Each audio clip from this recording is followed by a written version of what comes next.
Поранешните министри за финансии Зоран Ставревски и Трајко Славевски најсериозни кандидати за нов гувернер на Народната банка. Мандатот на актуелната Анита Бежоска истекува на 22 мај. До тогаш председателката Давкова до собранието треба да достави предлог, кој ќе раководи со монетарната политика и ќе чува стабилноста на денарот и банкарскиот сектор. Од кабинетот на Давкова велат дека предлогот се уште не е готов. Во тек биле анализите на потенцијалните кандидати. Владачката партија пак, како најбројно тело во парламентот, веќе направила интерна анкета, каде се наоѓаат неколку имења. Прв на листата бил Ставревски, а веднаш зад него Славевски.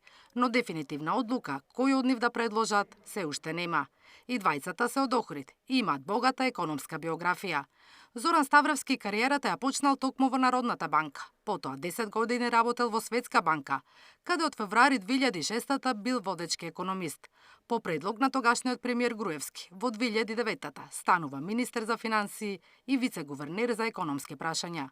Функцијата ја извршува до 2016 година. Трајко Славевски е професор на економскиот факултет и актуелен председател на Советот на град Скопје. Во 1992 бил советник на министерот за развој, а од 1999 до 2000 година министер за развој. Од 2005 до 2006 член на Советот на град Скопје, пошто станува министер за финансии до јули 2009 година. Креатор е на низа реформи во даночниот и финансискиот систем во неговиот мандат. Според извори на Сител, во трка биле и актуелната гувернерка Бежоска Ангелоска, како и Маја Кадиевска Војновиќ, актуелна членка на надзорниот одбор на КИПС и во Стопанска банка Битола. Од кабинетот на Бежоска не сакаа да коментираат дали очекува уште еден мандат.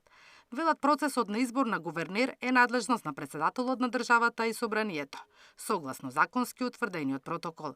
Во таа насока Народната банка нема коментар во однос на шпекулациите или неофицијални информации поврзани со процесот.